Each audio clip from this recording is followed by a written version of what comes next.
Mayong buntag kanatong tanan. Pwede bali mo lingion ang imuhang tapat igsoon o nya ipaambit ang imong pinaka matamis ug maanindot nga pag smile, no? Kanang nindot nga pahiyom sa matag usa. Praise the Lord for this wonderful morning. Ayan na po sa nga gitugutan nga tigom o nya magapamalandong sa pulong sa Dios.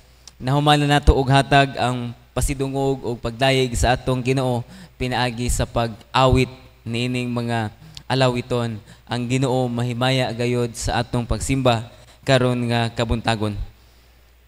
Pipila ka mga Domingo nagwali kita nga si Jesus mao ang atong manluluwas, walay lain nga pangalan o walay lain nga dalan nga kita makaadto sa Dios nga Amahan kundi pinaagi lamang diha kang Jesus. Dili pinaagi sa ato ang pagpaningkamot so that no one can boast, walay magkapanghinambog. Muna giingon sa Ephesians 2:8 and 9. For by grace we have been saved. Unya, siya pud ang ato ang magbabalaan. He is making us holy every day.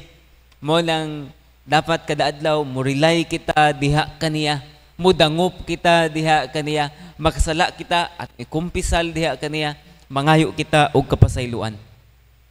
Nya last Sunday nagwali kita nga si Jesus mao ang ato ang bantugan nga mananambal. Ang iyang pag-ayo dili lamang limited sa physical nga kaayuhan, bisan pa man sa spiritual ug bisan pa man unsa ang ato ang mga sakit, unsa ang ato ang gina-experiencehan, siya ang Dios nga bantugan nga mananambal gikan pa sa kaniadto hangtod karon. O karon nga kamuntagon magawali ako mahitungod kang Jesus nga atong umaabot nga hari. Si Jesus mao ang umaabot nga hari. Ang kaning logo, ang kaning cross, di na mo makita kay dili naman na kuhan. Kung inyong nabantayan, naagyod sa tunga sa taas ang maong cross. Mao kana ang nagsimbolo nga siya ang ato ang manluluwas.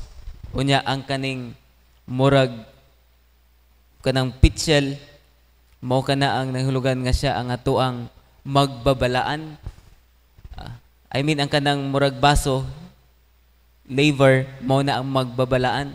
Unya ang kanang pitchel mao ang ato ang siya ang ato ang bantugan nga mananambal, magbabalaan, mananambal o kanang corona, siya ang ato ang umaabot nga hari.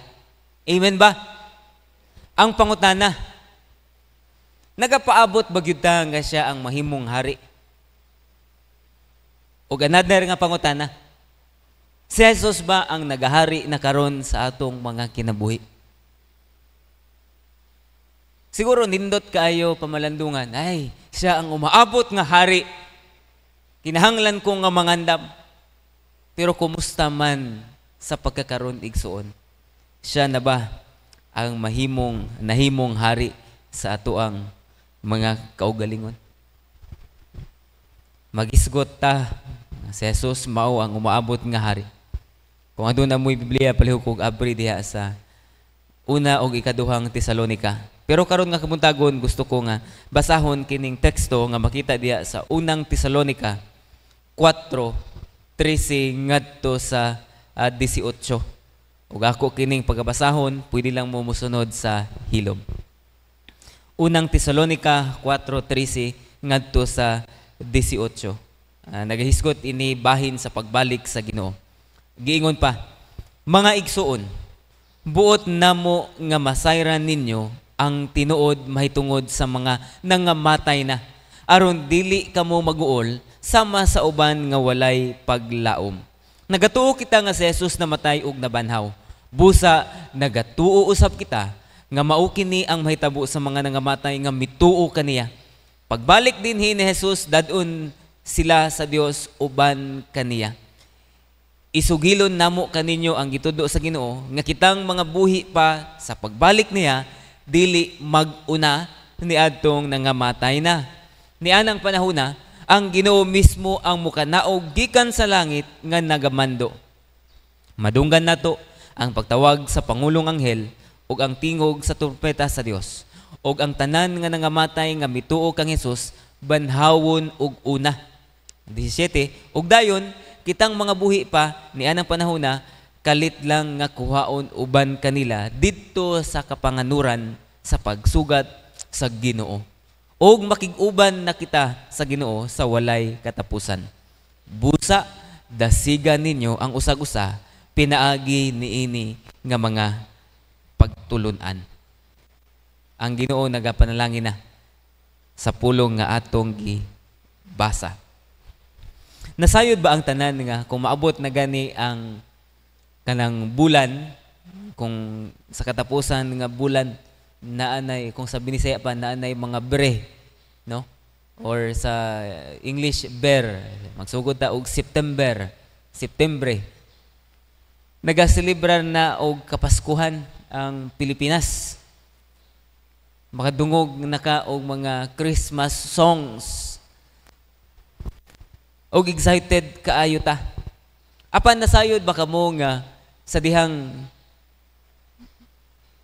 gipropesiya ni Isaias nga moabot ang kaning manluluwas, ang inyong manunubos, ang Mesiyas.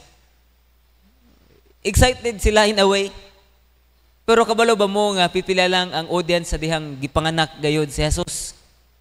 Mas maayo pa ang mga animals, no? Ang mga hayop na pa didto naka-witness pagpanganak ni Maria. Pipila lamang ka individual ang naa didto. Sa dihang gipanganak na si Jesus, naalay pipila ka mga magbalantay, mga shepherds ang nakakita dayon sa bata nga manunubos. Do halos sa tanan nga mga taga-Israel kabalo, excited, pero pipila lamang ang naka-witness. Munang gusto ta nga mubawi. Wala man ta naka-witness kita kay pila man to katuig 2000 butahulog ng mga 2000 kapin na katuig nga nianhi si Jesus diri sa kalibutan, siya gikatawo, gipanganak. Wala na to na witness. And what we are hoping atong ginapangandoy, ginatinguha nga atong ma-witness ang iyahang pagbalik usab diri sa kalibutan. Unya usa na siya ka hari. Mo nang gusto nato nga pangandaman ang pag-abot sa atong hari. Hari sa tanang hari. Dios sa tanang Dios. Before nato nga tan-awon ang kining ato ang topic, Jesus our coming King o maabot nga hari. Tan-awon una nato ang kining background sa pinakdali lang. Ang background ni ining pagsulat ni Apostol Pablo sa una ug ikaduhang Tesalonica. Actually during sa panahon ni Pablo, ang kaning Tesalonica usa kini kadako nga syudad. Nya aduna lamang mga 200,000 ka mga tawo ang lumulupyo sa maong lugar. Duol kini naa ni siya dako kaayo pod nga port, dunay pantalan. Unya sama-sama pod ni siya kadato nining mga probinsya sa Corinto ug sa Efesos kaning Tesalonica. Ug naa pay mga dato adunahan nga mga probinsya nga nahisusamag gyud ang kaning Tesalonica.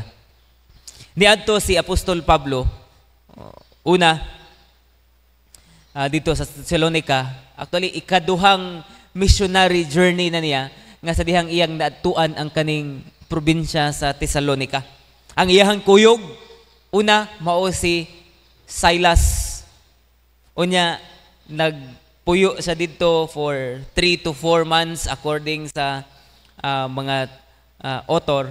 Unya tungod kay naay mga pagkaguliyang, naay mga struggles sa mga bag-o nga mga Kristohanon, hilabi na ang mga Hudiyo nga na-convert into Christians.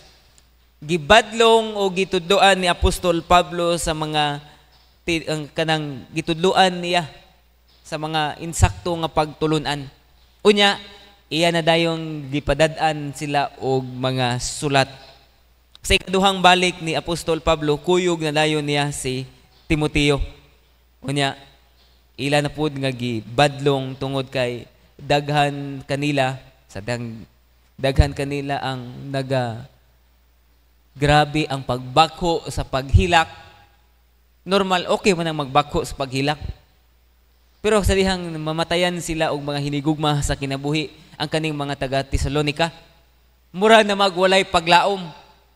Mo nang gisulat kini ni Apostol Pablo aron sa pagdasig kanila. O karon nga kabuntagon, atong pagatanawon, ngano man nga gikinahanglan man ang pagbalik ni Jesus. Unya, ngano man nga gikinahanglan nga mahimo siyang hari usab. Adunay mga importante kaayo nga mga elemento nga gusto nako nga atong tan-awon karon nga kabuntagon. Una, ang pag-abot sa hari. Adunay kanang Greek word akong gitan-aw gani nya gi-estudyuhan. Ang kaning Greek word nga parousia, nangahulugan lamang kini o nga coming or ang pag-abot sa hari. Unya, mao kini ang ginagamit nga word kaning parousia kun adunay VIP, very important nga personnel ang maabot sama sa emperor, hari, presidente, or whatsoever. Ginagamit lang ni kung muabot ka na. Kaya nga naman, kung makadungog sila sa word nga parousia, mabalaka gayud sila. Mabisi gayud sila. Sa pagpangandam, dapat hinluan ang tibuok syudad, dapat naka-organize nga naay mga security. No? For example, kung naay maabot ang atong presidente diri sa Zamboanga, matingala ka nga naay sige gawangwang, busy kayo niya, limpyo, kalitlag kalimpyo ang ato ang mga kadalanan, naay daghan kayo nga mga kapulisan, gipakatag dayon sila. Ingon ana ang paghitabo, kung makadungog sila og word nga parousia, someone is coming, very important nga kinahanglan gyud og andaman.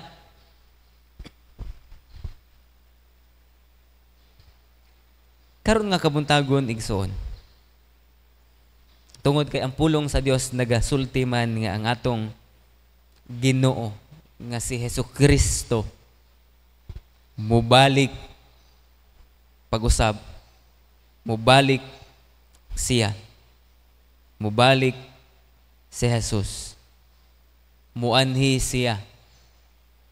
Kumusta man ang ato ang pagpangandam? Mangurog ba ta? Mabalaka ba ta? Ma-pressure ba ta? Chill-chill lang man ako. Dungog na ko na, pastor. Nga akong lolo sa una, sige pangandam, sige sulti nga, mubalik na, muabot na si Jesus.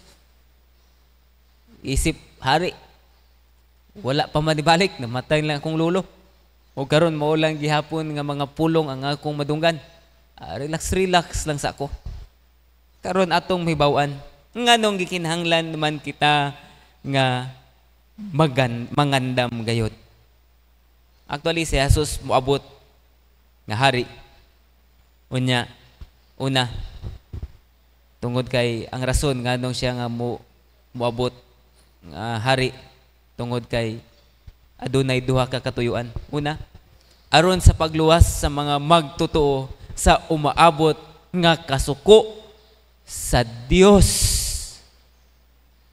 Iyahang luwason ang mga nagatuo adunay relasyon diha kaniya gikan sa kasuko sa Dios. Gisulti sa unang Tesalonica 1:10, gipanugilon usab nila nga nagahulat kamo sa pagbalik sa iyang anak nga si Jesus gikan sa langit.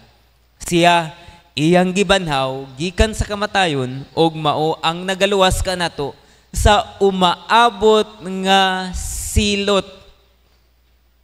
One day, Ang Dios iyahang i-pour out ang iyahang kasuko ngadto sa mga tawo sa kalibutan nga nagarebilde diha kaniya. Sa mga tawo, meaning nga walay relasyon sa iyang bugtong anak nga si Ginoong Hesukristo. But before kana mahitabo ang iyang pagsilot sa tibuok kalibutan, mubalik usa si Jesus. Mubalik siya isip hari aron sa pagluwas sa kasimbahanan, aron sa pagluwas sa mga individual nga adunay personal nga relasyon diha kaniya. Iya kitang luwason. Kung ikaw adunay relasyon diha kang Jesus, maluwas ka sa pagsilot sa Ginoo sa tibuok katawhan. Ikaduha, aron buhian ang kapungot sa Dios ngadto sa masupilon nga mga makasasala. Giingon diha sa unang Tesalonica 5:3 ug 4. Butangan ginako ni og verse kaya aron makaingon mo nga dili gini tumo-tumo ning akong giniwali diri karon nga kabuntagon. Kini pulong sa Dios ni nga nagasulti. Nagaingon, mahitabo kini samtang ang mga wala mutuo muingon, malinawon ang tanan ug walay katalagman. Apan sa kalit lang moabot kanila ang kalaglagan sama sa pagbati sa babayeng nagbati ug wala gayoy makaikyas kanila. Apan kamo mga igsoon, wala mangit-ngiti ang inyong mga hunauna mahitungod niini. Busa kun moabot ang Ginoo nga sama sa pag-abot sa usa ka kawatan, dili na kamo makalitan. Mao kana ang gisulti sa Dios. Kay iya man gyud nga buhian sa atong Ginoo ang iyang kapungot ngadto sa mga makasasala, sa mga masupilon, sa mga walay relasyon diha sa iyang bugtong nga anak.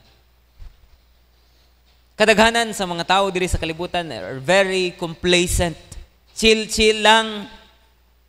Secured naman ko, pastor. Na ako'y life plan.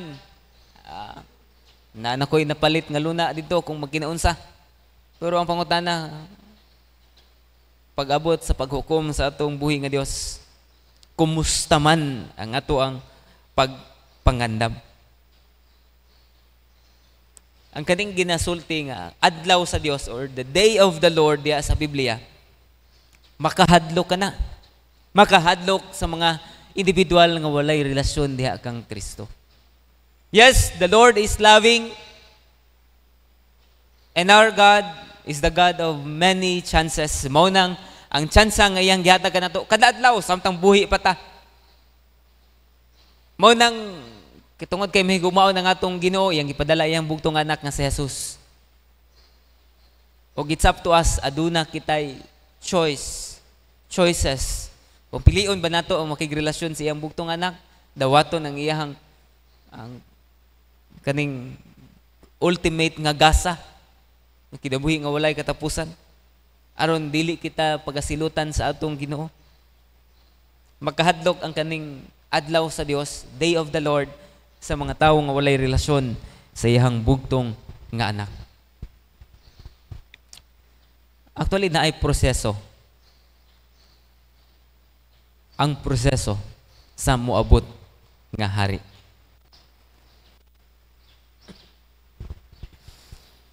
Usa ka kritikal nga aspeto kini sa pag-abot ni Ginoong Hesukristo, ikaduhang pagbalik, gi-explain, gipasabot gayod ni Apostol Pablo sa mga magtutuo sa Tesalonica. Mo nang iyahang gisulti, diri sa iyahang gisulat, tulo ka mga pamaagi sa pagbalik ni Jesus isip usa ka hari. Kung imong tanawon, si Jesus mubalik sa personal. Kung inyong gibasa gyud ganina og nasabtan nato in verse 16 sa atong gibasa, ang Dios mo anhi diri sa English pa, He will descend from heaven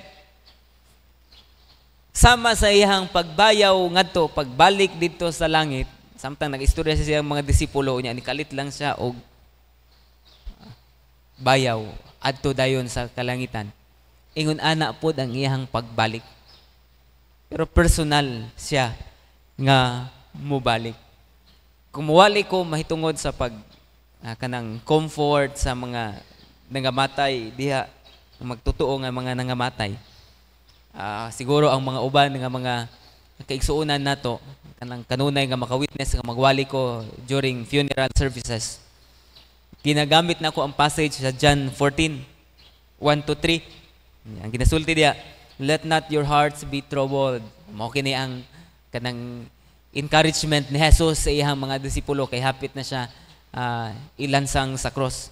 Ingon pa ni Jesus, believe in God, believe also in me. In my Father's house, there are many rooms. Unya, ako nang gisulti kaninyo. Ingon pa ni Jesus, kung muadto ko dito sa luna, na ako'y giandam usab kaninyo. Pero mobalik ako pag-usab, aron kuhaon ko kamo, aron dito kamo kung asa ako. Mao kana ang gisulti ni Jesus. Unya, kanunay nako na ginawali during sa naay mamatay. Encouragement nako na sa mga buhi. Samtang giingon ni Jesus nga mobalik ako pag-usab ug ako kamong kuhaon aron kung asa ako atua usab kamo. Personal gud siya nga mobalik. Iya hata nga pagakuhaon. Meaning kung personal siya nga mobalik, it means we are very special. Adunay usa ka abogado. Niadto ko sa iyahang office. Okay, na ako'y appointment. Niadto ko sa iyang office. Most of the time, kung naay moabot nga iyahang kliyente or ka-appointment niya, iya na ng tagaan og instruction ng iyahang sekretary. Sige, ipahulaton nimo sa lobby, unya, ay hatod dayon nimo sa akong office. Pero sa dihang naan ako dito, gihatod ko sa guard sa lobby. Unya, paghuman, samtang naghulat ko, pila lang ka segundo, naman untay mga nauna pa nga mga client sa ako Pero nigawas gyud ang maong abogado. Iya kong gitagbo. Personal ko niya nga gitagbo. Unya pag-abot dito sa iyang opisina, iya pa kong gitimplahan og kape. Unsa kabalo mo unsa akong gibati? Nabati gyud nako nga special gyud ko. Unya kay niigon pag iyang sekretary puman, pastor, talagsaon ra na siya mugawas unya mutagbo og individual kun dili gyud niya suod. How much more ang pagtagbo sa tuas sa atong umaabot nga hari nga si Jesus. Personal siya nga mubalik. Special ta diha sa iya. Pwede lang magud niya suguon ang mga anghel, no? Kuha ang akong mga sumusunod, ang mga akong mga disipulo na ay relasyon kanako. Kuha sila. Kaya dala diri. Pero siya personal gayud nga mubalik. Amen. Pagkaanindot na lang gayon. Wow. Ingon ana ta. Ka-special. Inana ta. Kahigugma sa atong Ginoo. Mubalik siya sa personal. Ikaduha. Mubalik siya. Wala. Kipahibalo o wala. Damha. Usa sa mga description sa ikaduhang pagbalik sa atong Ginoo. Giingon diha sa unang Tesalonica 5:1 ug 2. Giingon pa, mga igsoon, dili na kinahanglan nga sulaton ko pa kamo kun kanusa kini mahitabo. Kay nasayod na kamo nga ang pagbalik sa Ginoo mahisusama sa pag-abot sa kawatan. Panahon sa kagabion nga walay masayod kun kanusa. Sama sa usa ka kawatan. Kinsa sa inyo ang kanang nakawatan sa balay, unya ang kawatan nagsulti daan, nagpasidaan, no? Unyang gabi ba? Muadto ko si mong balay, mangawat ko. Andam-andam. Nabay ko na, wala, di na pagpahibalo. O ginanausab ang pagbalik sa tuang hari ni si Kristo. Dili siya magpahibalo. Apan kung inyong tanawon sa mga gisulti ni Jesus, adunay mga sinyalis. Adunay mga sinyalis. Munang tungod kay mobalik siya sama sa usa ka kawatan nga walay pagpahibalo. Kinahanglan, it implies only one thing. Dapat andam kita sa kanunay, no? Sa iyang pagbalik. Andam kita. Karon nga tuig nangalagad ka, unya sunod nga tuig, dugay man mo abot. Mubalik si Jesus. Chill-chill lang sa ako diri sa kalibutan. Magpakasala lang sa ako, unya mo ay pagbalik. Kinsay alkansi. Kinsay na disqualify. Luoy po din tawon. Sama sa usa ka kawatan ng iyang pagbalik. Wala yoy prior notice. No? Pero gipahinunuan nata nga sama sa inani. Ang iyang pagbalik, ang giingon gani sa Matthew, ang tanan nagminyo, naglipay, di man na dautan nga paghimo. Pero chill-chill sila. Wala nakapangandam. Manang naay parable of 10 virgins, no? Ang 5 adunay lampara, nanigurado good sa ilang oil. Unya ang 5 tungod kay na-delay man ang pagbalik sa ilahang groom, nagkuan sila. Wala nangandam og oil. Unya pagbalik nahurot naman ang ilang oil.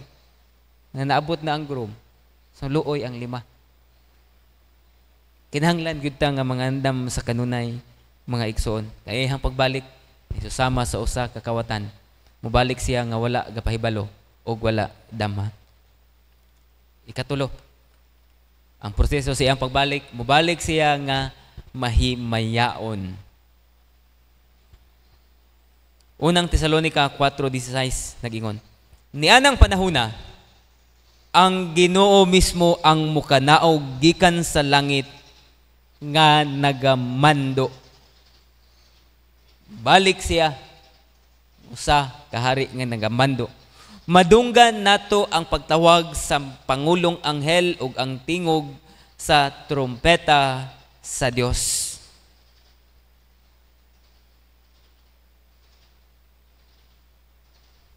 With authority, with His command. Grabe, no? Kusog nga pagturutot ni. Dakong trumpeta ang mga anghel. Unya, kung nakabantay mo kanang naay mga kanang nindot kayo, dako kayo nga selebrasyon, kung naay mga entourage sama sa kasal or naay mga VIP, mao ni ang pinaka the best nga entourage. Adunay magpatingog sa trumpeta, unya mukanaog ang atoang hari. Ingon ana, unya puno sa himaya sama sa iyang pagbayaw ngadto sa langit, inana pud ang iyang pagnaog. Pero daghan kayo ang mga anghel, daghan kaayo ang makawitness sa iyang pagbalik. Mahimayaon, mubalik siya nga mahimayaon. Mubalik siya sa personal, mubalik siya nga dili mo pahibalo, mubalik siya nga mahimayaon. So unsa man ang dapat nato nga buhaton? Nakabalo kita nga mubalik mangyod si Jesus isip usa ka hari. Unsa man ang dapat nato nga pagabuhaton? Ang pagpangandam alang sa moabot nga hari.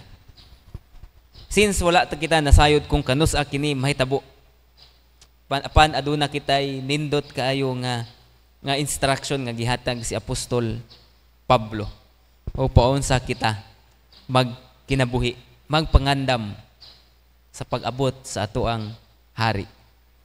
Giingon niya sa unang Tesalonica 3:11 ngadto sa 13. Una, kinahanglan kita nga magtinguha og labaw nga kaputli. Magkinabuhi kita nga balaan. Knowing ang Dios ang ato ang magbabalaan, magkinabuhi kita nga balaan, putli diya siyang atubangan. Unang Tesalonica 3:11 sa 13 nagaingon, hinaot nga ang Dios nga atong amahan ug ang atong Ginoong Hesus muhatag kanamo sa kahigayunan nga makaanha kami dinhi kaninyo. Ug hinaot nga tabangan kamo sa Ginoo nga magdugang pagayod ang inyong pagigugma sa usag-usa sa tanan nga katawhan sama sa among pagigugma kaninyo. Sa ingon nini nga pamaagi mapalig-on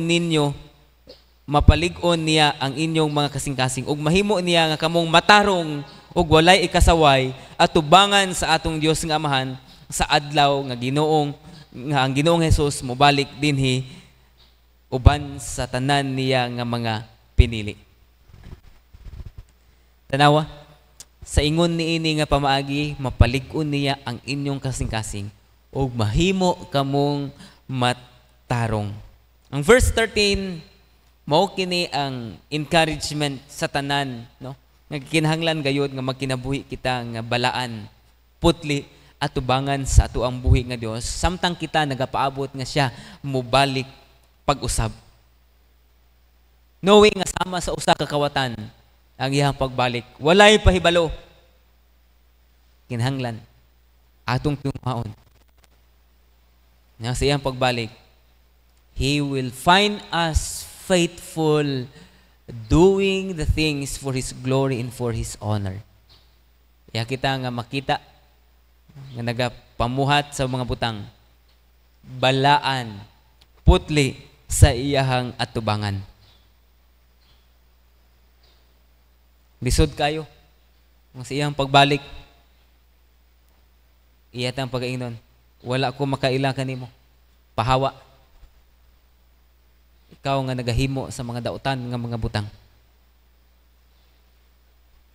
Pagtinguha og labaw nga kaputli. Mo kini ang mga butang nga atong buhaton sa pagpangandam, pag-abot sa atong umaabot nga hari. Ikaduha, pag-aktibo. Unsa man mahimong aktibo, pastor? Gingon diha sa pulong sa Dios sa unang Tesalonica 5:6-7. Busa dili na nato sundon ang uban nga nagakatulog. Hinuod magbantay kita og magpugong sa pagbuhat sa dili maayo. Take note sa pulong nga magbantay og magpugong, no? Kay ang mga tawo nga nangitngitan wala nagabantay og kanunay lang nga nagakatulog og nagahubog-hubog. Dapat mahimo kitang aktibo, bantayan nato sa kanunay ang atong kaugalingon kung nagkinabuhi ba kita nga balaan, putli sa iyang atubangan. Kumusta man, uyon pa ba ang atong pagkinabuhi diha sa tuang Dios? Uyon ba sa iyang kabubuton?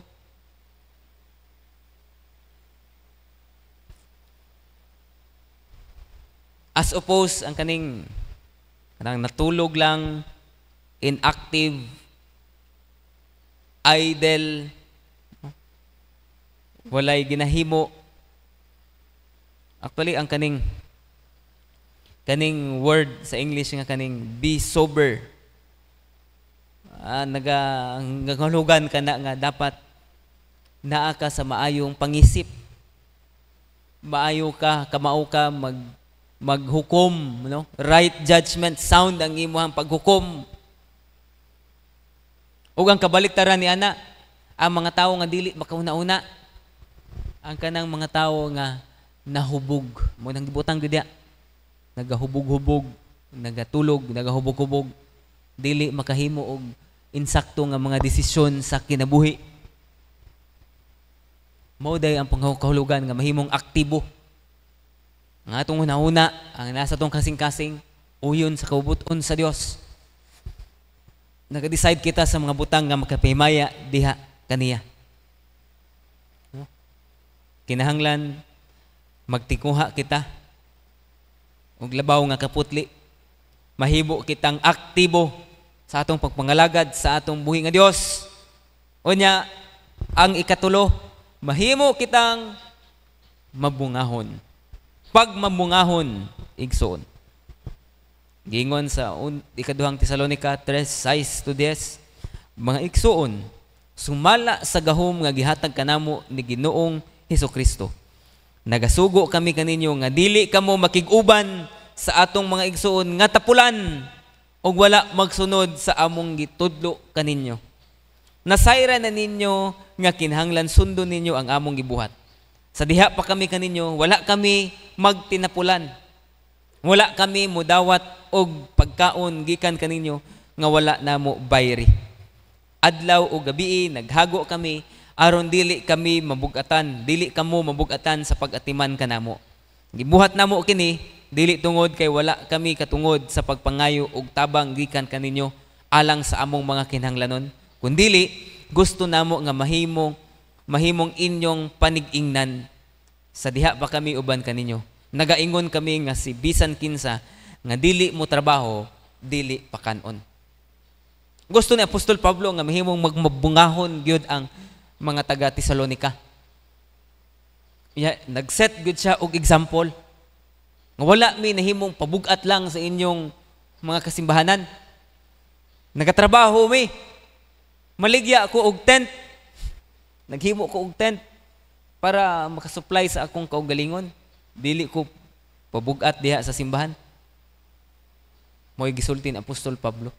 Dapat ka mo magmabungahon usab. Gusto diya nga iya man gi-correct ang kaning pagsabot sa mga taga Tesalonica. Kay nagatuo sila nga, ay, mubalik si Jesus. Dapat mulingkod lang ko. Mupaabot kaniya. Dili ka na maoy tumong. Palutang nga mabalik si Jesus, maglingkod ta, wa tay buhaton. Gusto ni Apostol Pablo nga ang mga taga Tesalonica, as well as us today, na kita mahimong magbungahon samtang kita nagahulat diha sa iyang ikaduha nga pagbalik. Igsoon, kumusta man? Nagatinguha ba kita nga magkinabuhi nga putli? Nahimo ba kitang aktibo? Magmabungahon ba kita samtang naapta diri sa kalibutan? Gusto nato nga ginadeklara, ginaproklama nato nga kita sumusunod ni Ginoong Hesukristo. Alliance ta. Savior, Sanctifier, Healer, and Coming King, mao ka na ang atong ginaproclaim. Pero kumusta man? Uyon bagod sa kabubuton sa Dios ang atong pagkinabuhi. Samtang kita nagahulat sa iyang pagbalik, isip usa ka hari. Ginapahari na ba nato siya sa ato ang mga kasing-kasing atong huna-huna sa atong kusog? Kumusta man? Igsuon. Kinahanglan mahimo kita nga consistent, diligent sa ato ang ginahimo alang sa atong pagpangalagad sa ato ang buhi nga Dios. Samtang ako ang tapuson kini nga wali, ang akong pagampo na kitang tanan dili lamang taman sa kahibalo nga mubalot ang ato ang Ginoo, Ginoong Hesukristo nga usa ka hari. Dili lamang taman sa kahibalo, kundili atong susihon sa kanunay ang atong mga kaugalingon. Nagkinabuhi ba ko nga uyon siyang kabubuton? Putli ba ko siyang atubangan? Aktibo ba ko sa pagpangalagad kaniya?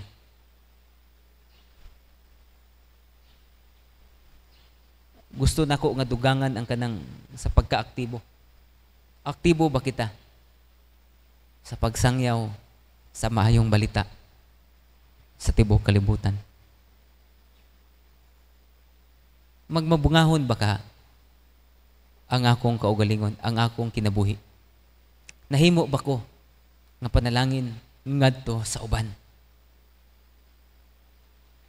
Basin unyang pagbalik ni Kristo nga usa ka hari, samtang iyahang isegregate kinsa katong para kaniya o katong para dito sa ng Satanas, pasig ma-disqualify kita. Bantayan og atong tabangan ang matag usa igsoon. Nasayod kita nga sa pagkakaron si Satanas pa ang nagahari diri sa kalibutan. No wonder masuko gayod ang kalibutan kung kita mga lagad diya sa atong Ginoo. Daghan gayod ang mugo against.